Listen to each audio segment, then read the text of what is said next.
العين الرجيم بسم الله الرحمن الرحيم الحمد لله رب العالمين والصلاة والسلام على سيد الأنبياء وخاتم المرسلين سيدنا ونبينا بالقاسم محمد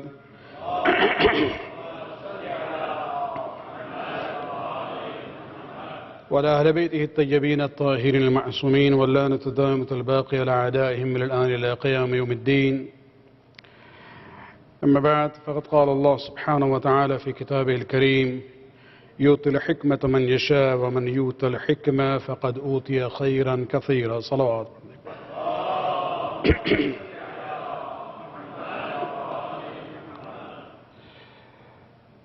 This is the third Thursday night of the month of Rajab, and as it was announced earlier, the theme selected for this month is the introduction to Nahjul Balagha. We have talked about the book itself. Last week, we keeping in mind with the 13th of Rajab, we looked at the perspective of Amir al-Mu'mineen about the status of Ali Muhammad in Nahjul Balagha. And since this is the last in the series of that, discussions on that, I would like to go to a current issue. When we look at Nahjul Balagha, we have to realize that although this is compilation of the khutbahs and letters and sayings of Amir al-Mu'mineen who lived 1400 years ago, but his words and what is there in Nahjul Balagha is not bound by time and place. It is a universal book. It is relevant for all times and for all the places. Means even if you look at an interesting statement from Khalil Gibran Khalil, as quoted by Syed Murtaza Mutahiri in his book Ad-Ilahi, where Khalil Gibran had written a preface for another book of an Arab Lebanese writer about Imam Ali. And there he in a way complains to Allah subhanahu wa ta'ala, and he says, "Oh Allah, I don't understand your wisdom. If you wanted to create somebody like Ali, why did you send him at that time? We need Ali during our era, the 20th century, not the time when the Arabs were not able to appreciate him." And interestingly, Amir al-Mu'mineen also, during the last days, after Zarbat, he made a statement where he says, غَدًا تَرَوْنَا أَيَّامِ. He says, in future, tomorrow, not in a sense the next day, in future you will see my days. Means then you will come to appreciate the wisdom of what I have to offer for the human society. You look at the Arab world at the moment, in the last 2-3 years. There's been a constant tension between the rulers and the people. And then when the zulm, injustice done by the rulers reached to a point where the people could not tolerate anymore, you saw the rebellion, which is known as the Arab Spring, where it is Tunis or Egypt or Libya. However, that spring bypassed Bahrain. That's another topic by itself. But this is where we see that, zulm cannot continue. And when we look at the perspective of Amir al-Mu'mineen, it's interesting that even in the year 2002, United Nations, one of their, departments which deals with, they had a report actually which says Arab Human Development Report of year 2002. At that time, that report criticized the situation of the Arab Middle East. And they proposed certain ways of reforming that region. But a point that they made was very interesting. They said you don't need to look at the Western model in order to make yourselves better. The UN report says you have in your own history examples where you can always fall back on that. And they specifically mention, go back to the example of one of your rulers of the past, Amir al-Mu'mineen Ali bin Abi Talib alayhi salatu wassalam.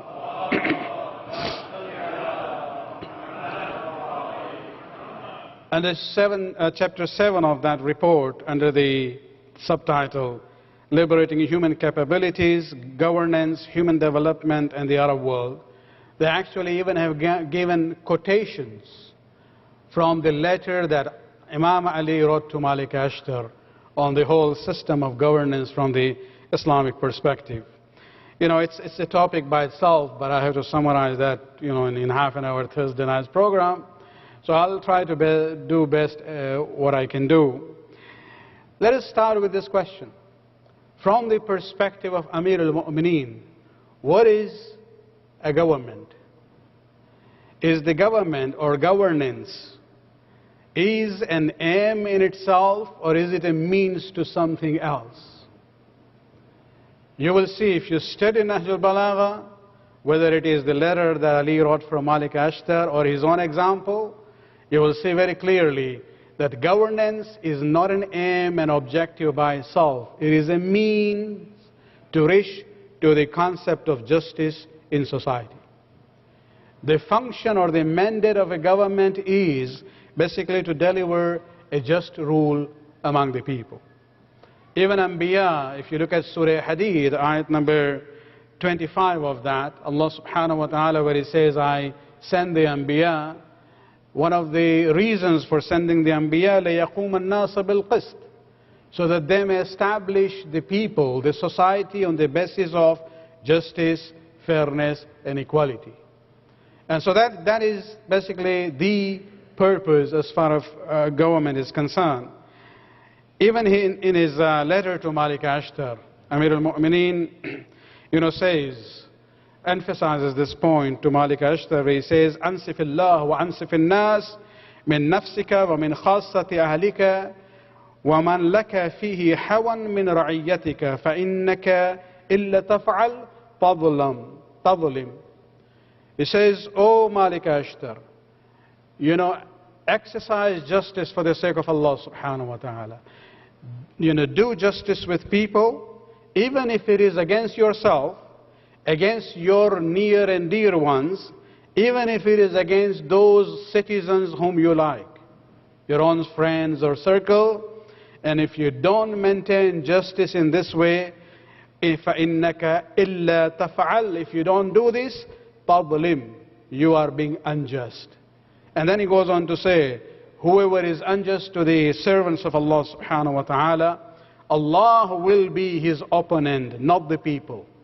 Allah will say, you were against my commandments. And He will not accept their arguments at all.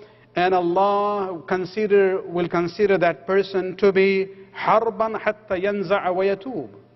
Such a person will be considered to be in fight against Allah until he refrains from zulm and does tawbah. And then Amir al-Mu'mineen says, nothing is faster than eliminating and changing the ni'mat of Allah subhanahu wa ta'ala into niqmah, blessings changing into difficulties and problems, than the issue of zulm. If a person does zulm, even the blessing that Allah has given to him will change.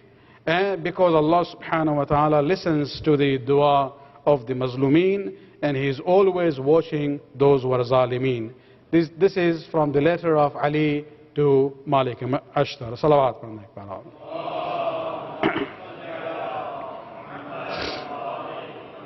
Very quickly, you know, the way Ali describes the government, which cannot deliver a just rule. You know, sometimes Ali uses descriptions which were very commonly understood by the people of those days. And of course, even we can relate to that easily. There are three different events, different statements at different times. One is actually khutbah number 3, the famous khutbah Shakhshakhiyya, where this is after he becomes the Khalifa of the Muslims. You know, he in a way reviews the administration of the previous 3 Khulafa. At the end, he has a statement where he says that I would not have accepted the Khilafat even now. I would have abandoned it the way I did it in the first time. He says there is only 2 things. One, the support of the people, which wasn't there in the first case. And secondly, the commitment that Allah subhanahu wa ta'ala has taken from us, that we are not allowed to be indifferent when we see the society divided into zalim on one hand and mazloom on the other hand. My indifference in that situation where I have support from the people will not be excusable in the eyes of Allah subhanahu wa ta'ala. Therefore I accepted the khilafat. Otherwise he says, لَأَلْفَيْتُمْ دُنْيَاكُمْ هَذِهِ أَزْهَدُ عِنْدِي مِنْ عَفْطَةِ عَنْزٍ. He says, otherwise, this dunya of yours, your government that you think this is a very big deal, in my eyes this is lower than the sneezing of a goat. I don't know how many of us have seen, I've only seen it online. When the goat sneezes. He says that sneeze, a government where I cannot deliver justice is, in my views, is worthless, less than the sneezing of a god. Salawat padhne ke baad.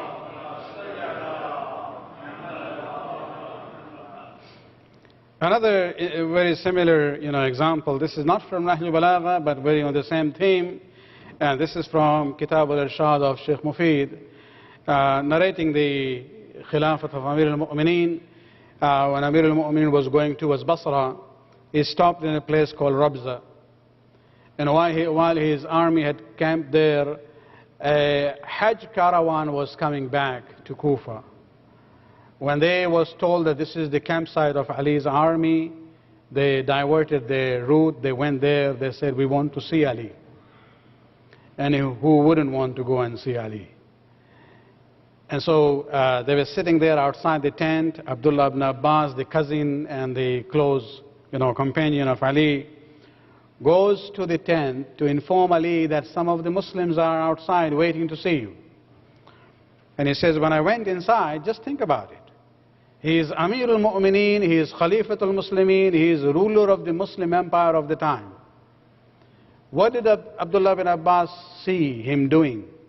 He was sitting there on the ground in his tent. One of the straps of his sandal had broken, and Ali himself was mending it, repairing it. He could have asked anyone to do it. But no, he himself was doing his own, simple chores. And so when Abdullah ibn Abbas looked at it, he was very close. He could say things to Ali that others could not say. So he says to Ali that, what you are doing here? You have to do even greater things than this. Leave this, somebody else will do it. And Ali didn't respond. He just continued doing his work until he was able to repair, and then he put it with the other pair of that sandal. And then he looked at Abdullah ibn Abbas and he says, قَوِّمْهَا.